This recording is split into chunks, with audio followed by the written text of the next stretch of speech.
وسلام على عباده الذين اصطفى أما بعد فأعوذ بالله من الشيطان الرجيم بسم الله الرحمن الرحيم ما ننسخ من آية أو ننسها نأتي بخير منها أو مثلها ألم تعلم أن الله على كل شيء قدير ألم تعلم أن الله له ملك السماوات والأرض وما لكم من دون الله من ولي ولا نصير أم تريدون أن تسألوا رسولكم كما سئل موسى من قبل ومن يتبدل الكفر بالإيمان فقد ضل سواء السبيل ود كثير من أهل الكتاب لو يردونكم من بعد إيمانكم كفارا حسدا من عند أنفسهم من بعد ما تبين لهم الحق فاعفوا واصفحوا حتى يأتي الله بأمره إن الله على كل شيء قدير وأقيموا الصلاة وآتوا الزكاة وما تقدموا لأنفسكم من خير تجدوه عند الله إن الله بما تعملون بصير بارك الله لنا ولكم في القرآن العظيم ونفعنا وإياكم بالآيات والذكر الحكيم درود شريف পড়ি اللهم صل على محمد وعلى آل محمد كما باركت على إبراهيم وعلى آل إبراهيم إنك حميد مجيد اللهم بارك على محمد وعلى آل محمد كما باركت على إبراهيم وعلى آل إبراهيم إنك حميد مجيد আজকের জুম্মা পূর্ব বয়ানের মজলিসে সমবেত মুসল্লিয়ান ইকরাম, সম্মানিত মুরব্বী সাহেবান, আল্লাহ রাব্বুল আলামিনের আলিশান দরবারে অসংখ্য অগণিত শুকরিয়া জ্ঞাপন করছি, যিনি আমাদেরকে জুমার নামাজ আদায় করার জন্য আল্লাহর ঘর মসজিদে আসার তৌফিক দান করেছেন। আল্লাহর এই নিয়ামতের শুকরিয়া আদায়ের লক্ষ্যে অন্তরের অন্তঃস্থল থেকে একবার কালিমাতুশ শুকর আদায় করি আলহামদুলিল্লাহ। আল্লাহ রাব্বুল আলামিন যুগে যুগে অনেক নবী রাসূল পাঠাইছেন। এই নবী রাসূলদের মধ্যে এমনও অনেক নবী গেছেন যারা এক শরীয়তের মধ্যে সীমাবদ্ধ ছিলেন। শরীয়ত মানে একটা জীবনের রূপরেখা, আল্লাহর দেওয়া জীবনের রূপরেখা। অর্থাৎ একটা মানুষের ব্যক্তি জীবনটা কেমন হবে, তার অর্থনৈতিক জীবনটা কেমন হবে, তার পারিবারিক নিয়ম শৃঙ্খলা কেমন হবে, তার আশেপাশের সামাজিক পরিস্থিতি কেমন হবে, এই সব কিছুর রূপরেখার নাম হলো শরীয়ত। অনেক সময় আল্লাহ রাব্বুল আলামিন এক শরীয়তের অধীনে অনেক নবী পাঠাইছেন। এই নবীরা এক শরীয়তকে জিন্দা করার জন্য বা এক শরীয়তকে মানুষের মধ্যে প্রচার করার জন্য সব নবীরাই তারা মেহনত করছে। এই জিনিসটা সহজভাবে এভাবে বুঝেন যে শেষ যে শরীয়ত আছে, শরীয়তে মুহাম্মদী, এই শরীয়তে মুহাম্মদীর মানুষের মধ্যে ফিট করার জন্য, শরীয়তে মুহাম্মদীর প্রসার করার জন্য, এই শরীয়তে মুহাম্মদীটাকে প্রতিষ্ঠা করার জন্য যেমন সারা দুনিয়ার সব ধরনের সব ঘরানার আলেমরা যেমন মেহনত করে, পৃথিবীর সমস্ত আলেমরা, সব ধরনের সমস্ত আলেমদের মেহনত কিন্তু একটাই, সেটা হলো শরীয়তে মুহাম্মদী। যে যেভাবে বুঝুক, শরীয়ত আলেমরা তাদের মধ্যে বুঝের ভিন্নতা থাকতে পারে, বা তাদের দৃষ্টিভঙ্গি মাযহাবগত, তাদের চিন্তাগত, আদর্শগতভাবে ভিন্নতা থাকতে পারে, কিন্তু মৌলিকভাবে সারা দুনিয়ার সমস্ত আলেমরা আগে এবং পরে সমস্ত আলেমরা শরীয়তে মুহাম্মদীর প্রচার, এর প্রতিষ্ঠা, এটা মানুষের মধ্যে ফিট করার জন্যই আলেমরা মেহনত করে। দুনিয়ার আলেমরা যেভাবে একটা শরীয়তকে প্রতিষ্ঠা করার জন্য লক্ষ লক্ষ কোটি কোটি আলেমরা মেহনত করতেছে, ঠিক আল্লাহর দেওয়া আগের শরীয়তগুলো, ওই শরীয়তগুলো প্রতিষ্ঠা করার জন্য এক শরীয়তের অধীনে এরকম লক্ষ লক্ষ আলেম না পাঠাইয়া লক্ষ লক্ষ নবী পাঠাইছেন আল্লাহ তাআলা, হাজার হাজার নবী পাঠাইছেন। এই নবীরা মিলে এক শরীয়ত প্রতিষ্ঠা করার জন্য মেহনত করতেন। তাদের সমস্ত কাজের কেন্দ্রবিন্দু এক শরীয়তকে কেন্দ্র। এভাবে হযরত আদম আলাইহিস সালাম থেকে নিয়ে সর্বশেষ নবী আকায়ে নামেদার তাজেদারে মদিনা বিশ্বনবী মুহাম্মদুর রাসূলুল্লাহ সাল্লাল্লাহু আলাইহি ওয়াসাল্লাম পর্যন্ত আল্লাহ তাআলা যে নবী রসুল পাঠাইছেন, এই নবী রসুলদের মধ্যে শরীয়ত যদি আমরা হিসাব করি, নবী রসুল তো অসংখ্য, লক্ষ লক্ষ, কিন্তু শরীয়ত যদি আমরা হিসাব করি শরীয়ত, তাহলে দেখা যাবে যে প্রথম শরীয়ত ছিল হযরত আদম আলাইহিস সালামের শরীয়ত। তারপর আরও অনেক নবী টবি আসছে, তার সন্তানদের মধ্যে অনেক নবী ছিল, হযরত শীষ। এই সকল নবীরা আদম আলাইহিস সালামের শরীয়তকে প্রতিষ্ঠা করার জন্য মেহনত করছে। এরপরের যে শরীয়ত, মোটা দাগের যে শরীয়ত, সেটা হলো হযরত নূহ আলাইহিস সালামের শরীয়ত। শরীয়ত আদমের পরে, আদমের শরীয়তের পরের শরীয়তের নাম কি? নূহের শরীয়ত। ওই নূহের শরীয়তের মধ্যে আল্লাহ তাআলা অনেক নবী রাসূল পাঠাইছে এক শরীয়ত। এরপরে যে আল্লাহ তাআলা যে শরীয়ত পাঠাইছেন 3 নম্বরে, সেই শরীয়ত হলো ইব্রাহিমী শরীয়ত, হযরত ইব্রাহিম আলাইহিস সালামের শরীয়ত, শরীয়ত ইব্রাহিমী। ওই ইব্রাহিম আলাইহিস সালামের শরীয়তের মধ্যে তার ছেলে ইসমাইল সহ, ইসহাক সহ আর অনেক নবী রাসূলরা মেহনত করতেন। 4 নম্বর শরীয়ত হলো হযরত মূসা আলাইহিস সালাতু ওয়াস সালামের শরীয়ত, শরীয়তে মুসাউই, মূসা আলাইহিস সালামের শরীয়ত।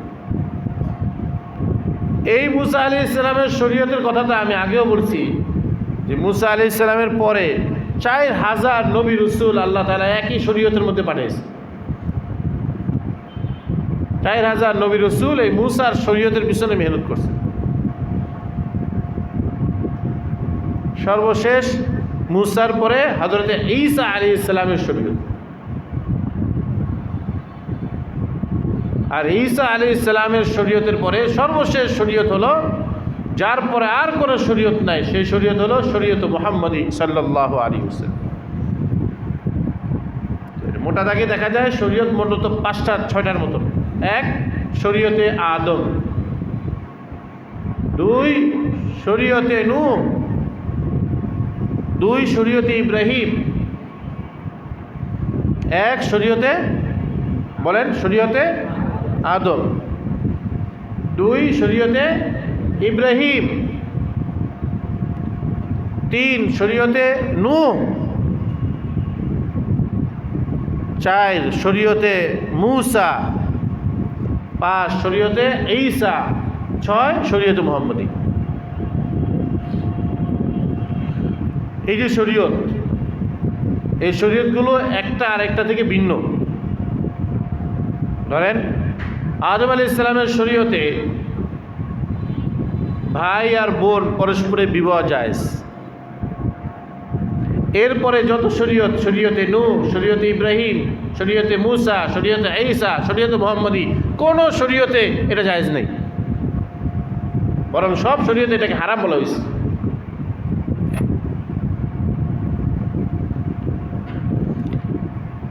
এরকমভাবে প্রতিটা শরীয়তের মধ্যে বিভিন্ন ভিন্নতা আছে, প্রতিটা শরীয়তের মধ্যে বৈচিত্র্য আছে, পার্থক্য আছে। হযরত মুসা আলাইহিস সালামের শরীয়তের সাথে ঈসা আলাইহিস সালামের শরীয়ত ভিন্ন, ঈসা আলাইহিস সালামের শরীয়তের থেকে আমাদের শরীয়তে মুহাম্মদী ভিন্ন, সব শরীয়তের মধ্যে ভিন্নতা আছে।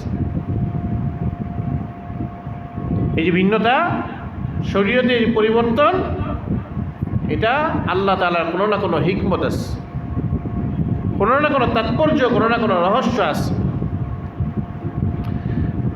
এবং এই যে পরিবর্তন আনার মধ্যে এটা মানুষেরই কল্যাণ আছে। আদম আলাইহিস সালামের সেই সূচনা লগ্নে এত মানুষ কোথায়, আর মানুষের বিস্তার দরকার।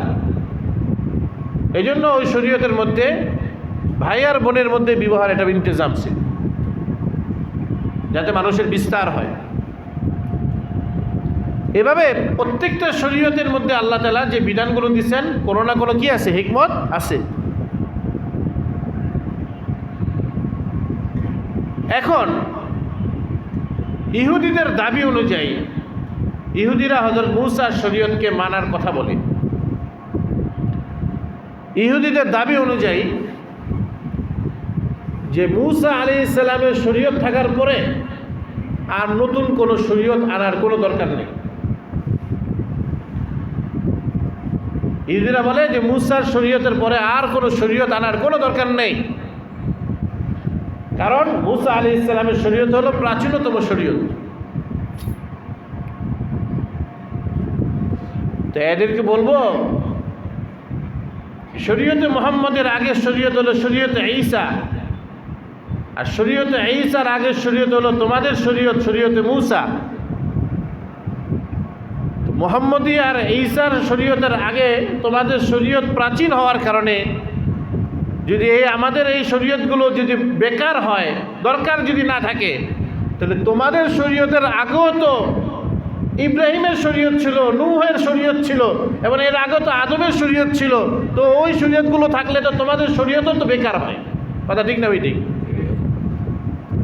ইহুদিরা এক চক্ষু বন্ধ করে আর নিচের দিকে তাকায়, তাদের উপরে যে আরো কত কিছু আছে এগুলোর দিকে তারা তাকায় না। আল্লাহ তাআলা পবিত্র কোরআনের এই আয়াতে ইহুদিদের এই সমস্ত ভ্রান্ত অপপ্রচার, প্রোপাগান্ডার জবাব দিবেন। পাশাপাশি আরেকটা কথা বলি, সর্বশেষ শরীয়তের নাম কি? শরীয়তে মুহাম্মদী। বলেন, শরীয়তে মুহাম্মদীর পরে আর কোনো শরীয়ত নাই, এটা কমপ্লিট শরীয়ত। আল ইয়াউমা আকমালতু লাকুম দীনাকুম ওয়া আতমামতু আলাইকুম নি'মাতি ওয়া রাদিতু লাকুমুল ইসলাম দীনা। এই শরীয়তের পরে আরও কোনো শরীয়ত আল্লাহর কাছে গ্রহণযোগ্য না। শরীয়তে মুহাম্মদীর মধ্যে আমাদের যে শরীয়ত, এই শরীয়তে মুহাম্মদীর মধ্যেও শরীয়তে মুহাম্মদী আল্লাহর নবীর উপরে যে শরীয়তটা নাজিল হয়েছে, এটা একসাথে নাজিল হয়নি, বরং 23 বছর লাগাইয়া শরীয়ত হয়েছে। নবীজি নবুয়ত পেয়েছেন 40 বছর বয়সে। নবুয়ত পাওয়ার পর মক্কার মধ্যে তিনি 13 বছর ছিলেন। আবার হিজরত করে মদিনা যায় তিনি 10 বছর ছিলেন। মরার আগ পর্যন্ত মদিনায় 10 বছর ছিলেন। তো নবুয়তের পর মক্কায় 13 বছর আর মদিনায় 10 বছর, 13 আর 10 মিলে কত হয়? 23। এই পুরা টোটাল 23 বছরে একটা শরীয়ত কমপ্লিট হয়েছে, শরীয়তে মুহাম্মদী, যেটা বিদায় হজে, নবীজির ইন্তিকালের আগের যে হজ, বিদায় হজে আল্লাহ তাআলা বলছেন, আল ইয়াউমা আকমালতু লাকুম দীনাকুম ওয়া আকমালতু আলাইকুম নি'মাতি ওয়া রাদিতু লাকুমুল ইসলাম দীনা। এই আয়াতে আল্লাহ ঘোষণা দিয়েছেন দীর্ঘ 23 বছরের যে শরীয়ত, এই শরীয়ত কমপ্লিট শরীয়ত। তার মানে ইতিপূর্বে যে শরীয়তগুলো ছিল এটা কমপ্লিট ছিল না, আংশিক বিভিন্ন বিষয়ের শরীয়ত ছিল। কিন্তু একটা মানুষের জন্ম থেকে মৃত্যু এবং জন্মের আগে এবং মৃত্যুর পরেও সব বিধিবিধান, তার ব্যক্তি, সামাজিক সব বিধিবিধান যদি খুঁজতে হয় তাহলে একমাত্র শরীয়তে মুহাম্মদীর মধ্যেই আছে। এখন এই যে শরীয়তে মুহাম্মদীরা 23 বছরে নাজিল হলো কেন? ইহুদিদের একটা প্রশ্ন ছিল। ইহুদিদের দাবি ছিল এই, মূসা আলাইহিস সালাম এত বড় তাওরাত কিতাব এক সফরে যায় নিয়ে আসছে, তুর পাহাড়ে সফরে যায় তাওরাত কিতাব নিয়ে আসছে, একবারই তো তাওরাত নাজিল হয়ে গেছে। তো তোমাদের শরীয়তে মুহাম্মদী এই কোরআন এটা কেন 23 বছর লাগলো? এটা হলো তাদের দাবি, ইহুদিদের দাবি। আসলে কেউ যদি কোনো জিনিস মানতে না রাজি না হয় তাহলে তার যে কত ধরনের যুক্তি, আবল তাবল কত যুক্তি, এর কোনো শেষ নেই। তা আমাদের কথা হলো এই যে তোমরা যে মূসা আলাইহিস সালামের শরীয়তের সাথে তাওরাতের সাথে আমাদের শরীয়তকে মিলাইতেছ এই মর্মে যে ওটা একসাথে নাজিল হয়েছে, এটা কেন একসাথে নাজিল হইল না? এই জন্য তোমরা মানতে রাজি নয়। আসলে কি তোমরা তোমাদের নিজেদের শরীয়তকে মানছলা? যখন হযরত মূসা আলাইহিস সালাম তুর পাহাড় থেকে শরীয়ত নিয়ে আসলেন, তখনও তো তোমরা মূসা আলাইহিস সালামকে শরীয়ত মানো নেই, একসাথে নিয়ে আসার পরেও তো মানো নেই। আর আমাদেরটা তো বিভিন্ন সময় আস্তে আস্তে মানুষের চাহিদার প্রতি লক্ষ্য রেখে আল্লাহর হিকমতে বিভিন্ন নাজিল হয়েছে। এটাকে মানার জন্য কেন একসাথে দাবি করো যে একসাথে নাজিল হওয়ার কারণে তো তাওরাত কিতাবকেও তোমরা মানো নি? এখন আমাদের যে 23 বছরের শরীয়ত যে নাজিল হয়েছে, 23 বছরের শরীয়তের মধ্যে আবার পরিবর্তন হয়েছে। একটু গভীরভাবে লক্ষ্য করে দেখবেন যে 23 বছরের শরীয়তে মুহাম্মদী যেটা, এটা কিন্তু শুরুতে যেমন ছিল শেষে কিন্তু এক রয়নি। দেখেন, শুরুতে শরীয়তে মুহাম্মদীর দাওয়াতি পন্থা ছিল একরকম, শুধু মানুষকে কালিমার দাওয়াত দাও, কোনো মাসাইলের দাওয়াত নাই, শুধু কালিমার দাওয়াত দাও। নবীজির 40 বছর বয়সে নবুয়ত পাওয়ার পরে মুসলমানদের, তৎকালীন মুসলমানদের আর নবীজির উপরে আল্লাহ তাআলার শরীয়ত ছিল এই যে মানুষকে শুধু মানুষকে শুধু কালিমার দাওয়াত দাও, ইমানের দাওয়াত দাও। মাসলা রাসালের দিকে তখন তো আসেই নেই। অধিকাংশ মাসলা তো সব 13 বছর পরে যায়, মদিনা যাওয়ার পরে, হিজরতের পরে যা অধিকাংশ মাসলা হয়েছে। হজ ফরজ হওয়া, জাকাত ফরজ হওয়া, রোজা হওয়া, কোরবানি হওয়া, এগুলো সব হিজরতের পরে। জিহাদ, এগুলো সব হিজরতের পরে। 13 বছর যে এগুলো তো সীমিত মাসলা ছিল। আমাদের শরীয়তে মুহাম্মদীর মধ্যে খুব গভীরভাবে লক্ষ্য করুন, আমাদের শরীয়তে মুহাম্মদীর মধ্যে নামাজ ছিল প্রথম অবস্থায় মাত্র 2 ওয়াক্তের নামাজ। শরীয়তে মুহাম্মদীর মধ্যে 5 ওয়াক্ত নামাজ ছিল না, মাত্র 2 ওয়াক্ত নামাজ ছিল। পরবর্তীতে মেরাজ হয়, মেরাজের রাত্রে আল্লাহ তাআলা ওই 2 ওয়াক্তের জায়গায় 5 ওয়াক্ত স্থির করলেন। ওটারও আরো দীর্ঘ ইতিহাস আছে, মেরাজের ইতিহাস। এই যে পরিবর্তন, এরকমভাবে আমাদের এই শরীয়তে মুহাম্মদীর মধ্যে হিজরতের পরে এক সময় কেবলা ছিল বাইতুল মুকাদ্দাসের, ফিলিস্তিনের বাইতুল মুকাদ্দাসের দিকে। 16 মাস পরে যায় কেবলা ঘুইরা এবার কেবলা হইল বাইতুল্লাহর দিকে, মক্কার বাইতুল্লাহর দিকে। তা আমাদের এই শরীয়তের মধ্যেও আল্লাহ তাআলা অনেক সময় বিধান পরিবর্তন করছে। প্রথম অবস্থায় মদ খাওয়া জায়েজ ছিল, শুধু এতটুকু বিধান ছিল যে মদ খাওয়া, নামাজের আগে মদ খেও না, তার মানে নামাজের পরে মদ খাওয়া যাবে, আগে খেও না পরে খেয়ে নিও। কিন্তু একটা পর্যায়ে তো ধীরে ধীরে এটাকে পরিবর্তন হতে হতে এমন পরিবর্তন হয়েছে, মদ তো খাওয়া যাবেই না। মদ যে পাত্রে বানায়, আর দুব্বা ওয়াল মুজাফফাত ওয়াল মুনাক্কার, এই সমস্ত পাত্রগুলো, এগুলো রাখা যাবে না, এগুলো ভেঙে দাও। তো শরীয়তের বিধানের মধ্যে পরিবর্তন আসছে কিনা বলেন? প্রথম অবস্থায় পর্দার বিধান শুধু এতটুকু ছিল যে শালীনতা অবলম্বন করো। পরবর্তীতে আস্তে আস্তে ঢাকতে ঢাকতে পুরো শরীর ঢাকার বিধান এসে বসছে। শরীয়তের, আমাদের শরীয়তে মুহাম্মদীর মধ্যেই পরিবর্তন আসছে। এটা দেখে হিন্দুদের আপত্তি। বর্তমান হিন্দুইজম, হিন্দুত্ববাদ, তারা শরীয়তে মুহাম্মদীর উপর তাদের প্রশ্ন যে তোমাদের এক শরীয়তের মধ্যে কেন এত পরিবর্তন হয়? সফর হয়ে গেলে সফর অবস্থায় নামাজের বিধান একরকম, মুকিম অবস্থায় নামাজের বিধান আরেক রকম। অর্থ থাকলে এক ধরনের বিধান হয়, অর্থ না থাকলে আরেক রকম বিধান হয়। সুস্থ থাকলে এইভাবে নামাজ পড়ার বিধান, অসুস্থ হলে এইভাবে নামাজ পড়ার বিধান, এই পরিবর্তন হয় কেন? তাহলে হিন্দুদের প্রশ্ন, ইহুদিদের আগের দুই প্রশ্ন, এই সব প্রশ্নের একসাথে জবাব আল্লাহ তাআলা পবিত্র কোরআনে দিতেছেন। মা নানসাখ মিন আয়াতিন আও নুনসিহা, আমি শরীয়তে মুহাম্মদের মধ্যে যে আয়াত পরিবর্তন করে দিছি, যে বিধান পরিবর্তন করে দিছি, আও নুনসিহা, অথবা ওই আয়াতটা আমি মুহাম্মদের সিনা থেকে ভুলেই দিছি। কিছু আয়াত আল্লাহ তাআলা ভুলাই দিছেন, কিছু বিধান পরিবর্তন করে দিচ্ছেন। এই আয়াত ভুলে দেওয়া, বিধান পরিবর্তন করা কেন? কানাতি বিখাইরিম মিনহা, আমি ওইটা পরিবর্তন কইরা ওই ভুলে দেওয়া ওইভাবে রাখি নাই, বরং এর চেয়েও ভালো আয়াত, এর চেয়েও ভালো পন্থা, ভালো বিধান আমি তোমাদেরকে দিয়ে দিচ্ছি। যা পরিবর্তন করছি, যেটা বাদ দিছি, তার চেয়েও ভালো জিনিস নিয়ে আসছি। আও মিসলিহা, তার চেয়েও ভালো জিনিস না নিয়ে আসলেও তার মতো জিনিস নিয়ে আসছি। আগেরটা যেটা পরিবর্তন করছি সেটার তুলনায় এখন যেটা আনছি, এটা হয়তো তার মতো হবে কিংবা তার চেয়ে বেটার হবে। তো তার চেয়ে বেটার কোনো, তার চেয়ে ভালো কোনো বিধান নিয়ে আসলে তো আমাদের কোনো কথা নেই। কিন্তু আগের আয়াতের মতো যদি, আগের বিধানের মতো যদি আরেকটা বিধান দেয়, তাহলে আগের বিধানটা কেন পরিবর্তন করলেন? এটার মধ্যেও আল্লাহ তাআলার কোনো না কোনো কি আছে, হিকমত আছে। আলম তাআলাম, তোমরা কি জানো না, আন্নাল্লাহ আলা কুল্লি শাইইন কাদির, যে আল্লাহ তাআলা সব কিছু করতে সক্ষম। তিনি তোমাদেরকে আগে যে বিধান দিচ্ছেন, ইনি এটা চেঞ্জ করে নতুন বিধানও দিতে পারেন। এটা কি তোমরা জানো না? হযরত মুফতি সাঈদ আহমদ পালনপুরি রহমতুল্লাহি আলাইহি তিনি একটা উদাহরণ দিয়ে বলছেন, ডাক্তারের প্রেসক্রিপশন সবসময় কি একরকম থাকে? বলেন, কথা বলেন। ডাক্তারের প্রেসক্রিপশন সবসময় একরকম থাকে? সকালবেলায় ডাক্তার একরকম প্রেসক্রিপশন দেয়, পরে দুপুরবেলায় রোগীর অবস্থার পরিবর্তন হলে তখন প্রেসক্রিপশন ঘুরায় দেয় কি না? বলেন। ডাক্তার যিনি সর্বময় বিষয়ের ক্ষমতাও রাখেন না, জ্ঞানও রাখেন না, সর্বময় বিষয়ের ক্ষমতা এবং জ্ঞান ইন্নাল্লাহ আলা কুল্লি শাইইন কাদির একমাত্র আল্লাহ তাআলাই রাখেন।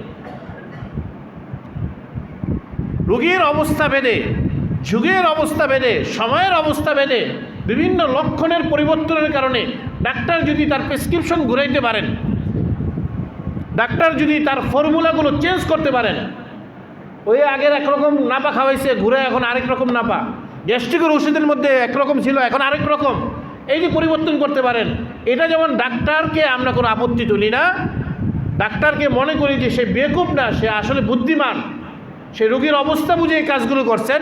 ঠিক আল্লাহ রাব্বুল আলামিন বান্দার অবস্থা বুঝেই, এক এক যুগের বান্দার অবস্থা বুঝেই, যুগ এবং চাহিদার প্রেক্ষিতেই আল্লাহ রাব্বুল আলামিন বিভিন্ন শরীয়ত দিয়েছেন এবং বিভিন্ন শরীয়তের মধ্যে পরিবর্তন দিয়েছেন।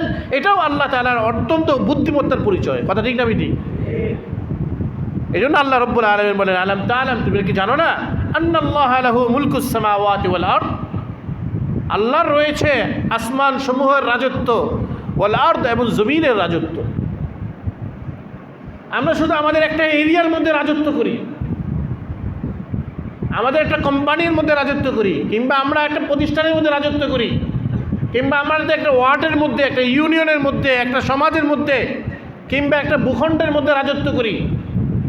কিন্তু সারা দুনিয়ার রাজত্ব এবং আসমানের উপর রাজত্ব, উপর নিচের সমস্ত রাজত্ব এটা কার? আল্লাহর। আল্লাহ, আলাম তাআলাম আন্নাল্লাহা লাহু মুলকুস সামাওয়াতি ওয়াল আরদ, তোমরা কি জানো না আসমান সমূহের রাজত্ব এবং পৃথিবীর রাজত্ব এটা আমার। ওয়া লাকুম মিন দুনিল্লাহি মিন ওয়ালিয়্যিন ওয়ালা নাসির, আমার বিধানের মধ্যে তোমাদের এত আপত্তি, আমি ছাড়া কি তোমাদের কোনো অভিভাবক, গার্ডিয়ান, ওয়ালা নাসির, এবং আমি ছাড়া কি তোমাদের কোনো সাহায্যকারী আছে? আমার বিধানের উপরে তো আপত্তি, চলে যাবা। তা নতুন কোনো বিধান দেনেওয়ালা, নতুন কোনো অভিভাবক, গার্ডিয়ান তোমাদের কেউ আছে? ইয়া মাশারাল জিন্নি ওয়াল ইনস ইন ইসতাতাতুম আন তানফুদু ফিল আরদি ফাকতুরু ফানদুরু, হে মানব জাতি এবং জিন জাতি, তোমরা যদি চাও যে আমার রাজত্ব থেকে বের হতে চাও, বের হয়ে যাও, কিন্তু আমার রাজত্ব ছাড়া তো আর কোনো রাজত্ব নেই, সব জায়গায় তো আমারই রাজত্ব। জঙ্গলে যাও, সেখানেও আমার রাজত্ব। আসমানে ওঠো, সেখানে আমার রাজত্ব। পানির নিচে যাও, সেখানে আমার রাজত্ব। সুতরাং আমার সর্বময় ক্ষমতার স্থানে আমি যেখানে যেভাবে চাই সেভাবে পরিবর্তন করব। তোমার এত কেন আপত্তি কেন? আর আমি তো তোমাদের অরিজিনাল গার্ডিয়ানও, আমি তো তোমাদের আসল সাহায্যকারী। এই কথা বলার পরে আল্লাহ তাআলা অন্য একটা বিষয় আলোচনা করবেন। ইহুদিরা রাসূল আকরাম সাল্লাল্লাহু আলাইহি ওয়াসাল্লামের মজলিসে উপস্থিত হয়ে নবীজির কথার মাঝখান দিয়ে বিভিন্ন বেটু দিত এবং বিভিন্ন প্রশ্ন করা শুরু করে দিত। এখন তাদের উদ্দেশ্য হলো তাদের অন্তরের মধ্যে হাসাদ, হিংসা, জ্বলন, যার কারণে নবীজির কথা যেন সামনে অগ্রসর না হয়, এই জন্য বাধা দেওয়া। কিন্তু সরল মনা মুসলমান অনেকে তাদের এই কূট কৌশল না বুঝে তারাও তাদের মতো নবীজিকে বিভিন্ন সময় প্রশ্ন করে বসত। অথচ মুসলমান তার মনটা সরল, সে জানার জন্যই প্রশ্ন করত, কিন্তু জানার জন্য প্রশ্ন এমন না যে কথার মাঝখানে কথা বলা। আল্লাহ তাআলা বলেন, আম তুরিদুনা আন তাসআলু রাসূলাকুম কামা সুইলা মূসা মিন ক্বাবলু। হে সরল মনা মুসলমান, তোমাদেরকে সাবধান করতেছি, তোমাদেরকে সবক দিতেছি যে তোমরা কি চাও যে তোমরা তোমাদের রসুলকে এমন সব প্রশ্ন করবে যেভাবে সুইলা মূসা মিন ক্বাবলু, যেমন ইতিপূর্বে মূসাকে প্রশ্ন করা হয়েছে। এই ইহুদিরা যে আমাকে জ্বালা যন্ত্রণ করে এমন না, কথার মাঝখানে কথা বলে বিভিন্ন প্রশ্ন করে, এরা যে আমাকে জ্বালা যন্ত্রণ করে এমন না, বরং এই ইহুদিরা তো তাদের নবী মূসা আলাইহিস সালাতু ওয়াস সালামকে বিভিন্নভাবে জ্বালা যন্ত্রণ করছে। মূসা আলাইহিস সালাম একরকম শরীয়ত নিয়ে আসতেন, বলতেন এটা মানবো না, এটা করতে হবে, ওইটা করতে হবে, বিভিন্ন কথা বলে। তো এরা তো তাদের নবীকে জ্বালা যন্ত্রণা দিয়েই অভ্যস্ত। আর ওই কূটকৌশলী ওই ইহুদিদের পরবর্তী প্রজন্মই তো এরা, যারা আমাকে আমার কথার মধ্যে বাধা দেয়। এদের থেকে শিক্ষা গ্রহণ করে তোমরাও যে কথার মাঝখানে কথা বলো, বিভিন্ন প্রশ্ন করো, আল্লাহ তাআলা বলেন এটা ঠিক নয়।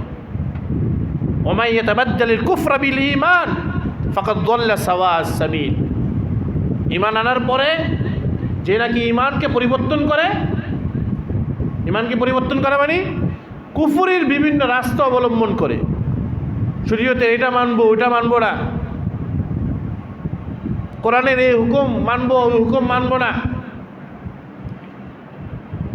সুন্নত এটা মানবো ওটা মানবো না, এই যে পরিবর্তন, ইয়াতাবাদ্দালিল কুফরা বিল ঈমান, যে ঈমানকে পরিবর্তন করে কুফর অবলম্বন করবে, ফাকাদ দাল্লা সাওয়া'আস সাবিল, ওই ব্যক্তি সঠিক পথ থেকে চলে গেল। সুতরাং সঠিক পথে থাকতে হলে আমাদেরকে সবসময় ঈমানি পথ ধরে রাখতে হবে এবং মাঝে মাঝে নিজের ঈমানকে পরীক্ষা করতে হবে যে আমার ঈমান আসলে কেমন। নামাজের সময় আসলে আমার শরীরটা, আমার ঈমান কি ধাক্কে আমার শরীরটাকে বিছানা থেকে উঠায় দিচ্ছে কি না। যদি বিছানা থেকে আমার ঈমানটা আমার শরীরটাকে ধাক্কা উঠে জায়নামাজে দাঁড়া করা দিতে পারে, তবেই বুঝবো আমার ঈমান মজবুত।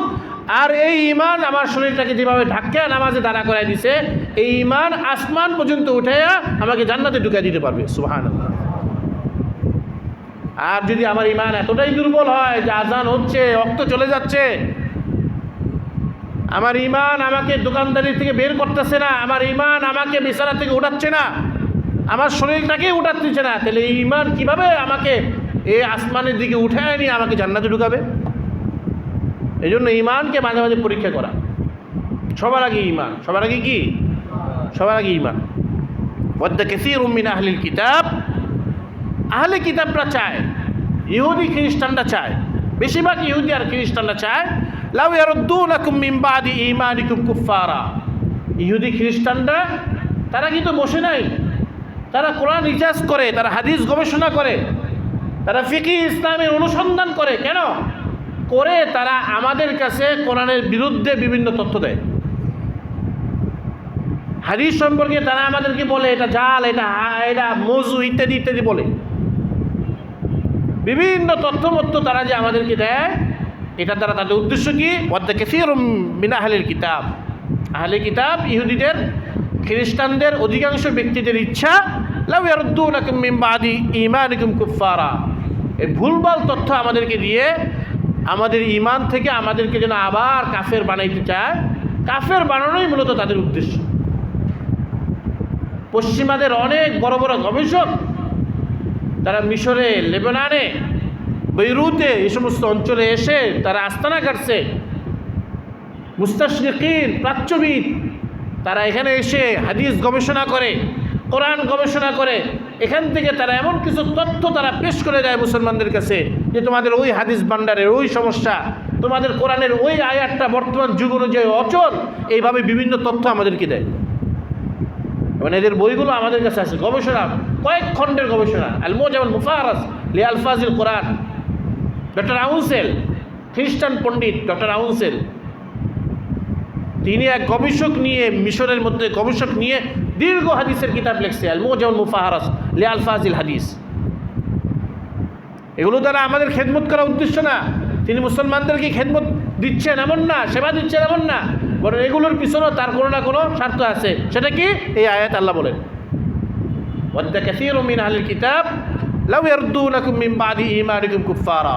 আল্লাহর ইচ্ছা, তাদের ইচ্ছা হলো এই, তাদের চাহিদা হলো এই ধরনের তথ্য দিয়ে তারা আমাদেরকে ঈমান থেকে সরিয়ে আবার কাফের বানিয়ে দাও, যাতে আমাদের অন্তরে কোরআন সম্পর্কে একটা সন্দেহ তৈরি হয়, আমাদের অন্তরে বিশাল হাদিস ভান্ডার সম্পর্কে সন্দেহ তৈরি হয়, আমাদের অন্তরে শরীয়তের অকার্যকরতার বিষয় আমাদের মধ্যে দ্বিধা থাকে।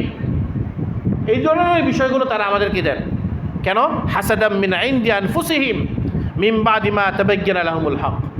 এটা এই কারণে যে তাদের অন্তরের মধ্যে হিংসা কাজ করে। কিসের হিংসা? হিংসা হলো এই, সমস্ত নবী রসুল তো তাদের বংশেই নাজিল হয়েছে, বনি ইসরায়েলে নাজিল হয়েছে। আল্লাহ যত নবী রসুল পাঠাইছেন বনি ইসরায়েল পাঠাইছেন। কেন মুহাম্মদ সাল্লাল্লাহু আলাইহি সাল্লামকে, কেন আখিরি নবীকে, কেন সাইয়্যিদুল মুরসালিনকে বনি ইসরায়েল ছাড়া বনি ইসমাইলের দিলেন? এটা তাদের হিংসা। হাসাদাম মিন ইনদি আনফুসিহিম, তাদের নিজেদের হিংসা বশত, মিন বাদি মা তাবায়্যানা লাহুমুল হক। অথচ হিংসা করার আগেও তাদের কাছে হকটা স্পষ্ট, তাদের কাছে হকটা স্পষ্ট যে হক কোনো ব্যক্তি বিশেষের কাছে, কোনো গোষ্ঠী বিশেষের কাছে হক সীমাবদ্ধ না। হক আল্লাহর দেওয়া বিধান যে কোনো ব্যক্তিই পেতে পারে, আল্লাহর দেওয়া নেয়ামত, নবুয়ত, এটা যে কোনো ব্যক্তি আল্লাহ তাআলা তাকে দিতে পারে। এই পর্যায়ে আল্লাহ তাআলা মুমিনদেরকে বলবেন, মুসলমানদেরকে বলবেন যে এখনও ইহুদিদের সাথে লড়াই করো না, সবেমাত্র তোমরা আসছো মদিনাতে, ফাফু ওয়াসফাহু, ইহুদিরা যা করে তাদেরকে মাফ করে দাও। ফাফু, মাফ করে দাও। ওয়াসফাহু, তাদেরকে ক্ষমা করে দাও, ছেড়ে দাও। হাত্তা ইয়াতি আল্লাহু বিআমরি, অপেক্ষা করো, ওয়েটিংয়ে থাকো, যাতে কিছুদিন পরে আল্লাহ তাআলা কোনো একটা বিধান নিয়ে আসে। পরবর্তীতে এখানে আল্লাহ তাআলা বলছেন যে ইহুদিদের বেলায় অপেক্ষা করো, তাদেরকে মাফ করে দাও, আল্লাহর পরবর্তী হুকুমের অপেক্ষা করো, আপাতত তাদের কূট কৌশলকে করতে দাও। হিজরতের 4 বছর পরে আল্লাহ তাআলা বিধান নাজিল করলেন, ইহুদিদেরকে মদিনা থেকে বের করে দাও। তখন ইহুদিদের মধ্যে 2টা গ্রুপ ছিল, একটা হলো বনি নজির আর একটা হলো বনি কুরাইজা।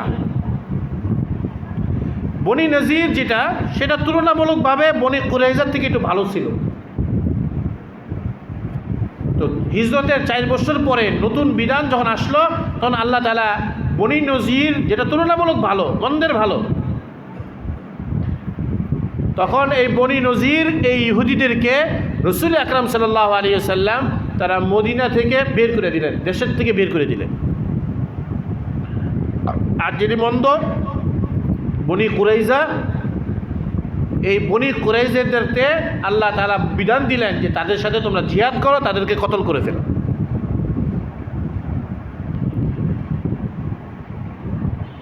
আল্লাহ তাআলা বলেন, ইন্নাল্লাহা আলা কুল্লি শাইইন কাদির, আল্লাহ তাআলা সব কিছু করনেওয়ালা, সব কিছুর উপর তার সক্ষমতা আছে।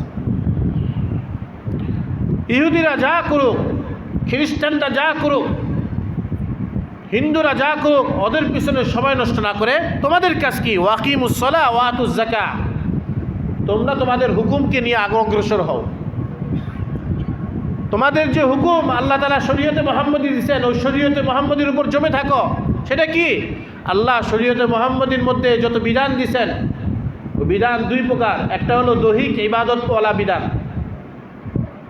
আর এটা হলো মালি ইবাদতওয়ালা বিধান। কিছু বিধানের মধ্যে আল্লাহ তাআলা ইবাদত দিয়েছেন দৈহিক ইবাদতের, কিছু বিধানের মধ্যে আল্লাহ তাআলা ইবাদত দিয়েছেন মালি আর্থিক ইবাদতের। ওই দৈহিক ইবাদতের মধ্যে সবচেয়ে দামি ইবাদত হলো নামাজ। দৈহিক ইবাদতের মধ্যে সবচেয়ে দামি ইবাদতের নাম কি? নামাজ। ওয়াকিমুস সালাহ, দৈহিক ইবাদতের মধ্যে সবচেয়ে দামি ইবাদত নামাজ। ওই নামাজ কায়েম করো। নামাজ কায়েম করা মানে কি? নামাজ কায়েম করার অর্থ হলো নামাজ পড়ার আগে যেভাবে উযু করা দরকার সেভাবে উযু করো, আর নামাজ পড়ার শুরু করার আগে যে নিয়তটা যেভাবে খালেস করা দরকার ওইভাবে খালেস করো। এরপরে নামাজের মধ্যে যে খুশু আর খুজু ধ্যান রাখা দরকার সেভাবে রাখো। এরপরে নামাজের মধ্যে যে ফরজ ওয়াজিব সুন্নত মুস্তাহাব আছে এগুলো ফলো করে নামাজ পড়ো। আর নামাজের মধ্যে যে মাকরুগুলো আছে মাকরু থেকে নামাজকে বেঁচে রাখো। এই সব কিছুর নাম হলো ইকামতুস সালাত। তো দৈহিক ইবাদতের মধ্যে সবচেয়ে দামি ইবাদত হলো নামাজ। আকিমুস সালাত, নামাজ পড়ো না, নামাজ পড়ো এই কথা বলে নেই, বরং নামাজ কায়েম করো। অর্থাৎ নামাজকে ইখলাসের সাথে খুজুর সাথে সুন্নত মুস্তাহাব ওয়াজিবকে লক্ষ্য রেখে মাকরু থেকে বেঁচে রাখে জামাতের সাথে নামাজ আদায় করা, ওয়াক্ত মতো নামাজ আদায় করা, এর নাম হলো ইকামতুস সালাত, নামাজ কায়েম করা। আর আর্থিক ইবাদতের মধ্যে যত ইবাদত আছে, আর্থিক ইবাদতের মধ্যে সবচেয়ে দামি ইবাদতের নাম হলো যাকাত। আর্থিক ইবাদতের মধ্যে দামি ইবাদতের নাম কি? যাকাত। ওয়াতুজ যাকাত, যাকাত দাও, যাকাত আদায় করো। যাকাত দাও না, যাকাত আদায় করো। শুধু আমি টাকা বের করে কেউ দিয়ে দিলাম, যাকাত দেওয়া হয় নাই। যাকাত আদায় করা মানে যাকাতকে তার উপযুক্ত ব্যক্তি পর্যন্ত পৌঁছানো, উপযুক্ত ব্যক্তিকে দিয়া উপযুক্ত ব্যক্তিকে মালিক বানিয়ে দেওয়া, এটা হলো যাকাত আদায় করা। আপনি একটা কাফেরকে যাকাত দিয়ে দিবেন, হবে না। আপনি আন্দাজ করে একটা ধনী মানুষকে দিয়ে দিবেন, হবে না, যাকাত হবে না। এমনি দান হবে, কাফেরকে দিলেন এমনি দান হলো, যাকাত আদায় হলো না। যাকাত আদায় করতে হবে কোনো গরিবকে, মুসলিম কোনো গরিবকে তাকে মালিক বানিয়ে দেওয়া, মিন গায়রি ওয়াজহিন লিল্লাহি তাআলা, কোনো উদ্দেশ্য থাকবে না, একমাত্র আল্লাহ তাআলাকে সন্তুষ্ট ছাড়া কোনো উদ্দেশ্য থাকবে না। আমি যাকাত দিয়ে আমি অনেক বড় যাকাত দাতা, দানশীল, মানুষকে সেবাকারী, এই ধরনের কোনো গরজও থাকবে না। উল্টা আমার যাকাত সে নিতে পারতেছে বলে, আমার হুকুম সে আদায় করে দিতেছে বলে সে আমার উপকারকারী, আমি তার উপকারকারী নয়। ওমা তুকাদ্দিমু লিআনফুসিকুম মিন খায়রিন তাজিদুহু ইনদাল্লাহ, আল্লাহ বলেন তোমরা তোমাদের পক্ষ থেকে এইভাবে যত ভালো আমল করবে, দৈহিক ইবাদতের হোক আর্থিক ইবাদতের হোক, যত ভালো আমল করবে তাজিদুহু ইনদাল্লাহ, এগুলো আল্লাহর ব্যাংকে, আখিরাতের ব্যাংকে জমা আছে। তাজিদুহু ইনদাল্লাহ, এগুলো আল্লাহর কাছে আখিরাতে তোমরা পাইবা। ডিপোজিট করলে যেমন ব্যাংকে জমা থাকে, কয়েক বছর পরে পাওয়া যায়। দেখে আমরা যত ইবাদত করি এগুলো সব আল্লাহর কাছে জমা আছে, আল্লাহর কাছে এগুলো আখিরাতে পাওয়া যাবে। আমাদের ইবাদতগুলো এরা আখিরাতের ব্যাংকে জমা হচ্ছে। ইন্নাল্লাহা বিমা তা'মালুনা খাবীর, নিশ্চয় আল্লাহ তাআলা ইন্নাল্লাহা বিমা তা'মালুনা বাসীর, তোমরা যে আমল করো, তোমরা যে কাজ করো ভালো আর মন্দ, আল্লাহ তাআলা সব বিষয়ে চক্ষুষ্মান, সব বিষয়ে তিনি চোখ লাগিয়ে রাখছে, তিনি সব কিছু দেখেন। আল্লাহ তাআলা আমাদেরকে আমল করার তৌফিক দান করুন। ওয়া আখিরু দাওয়ানা আলহামদুলিল্লাহি রাব্বিল আলামিন।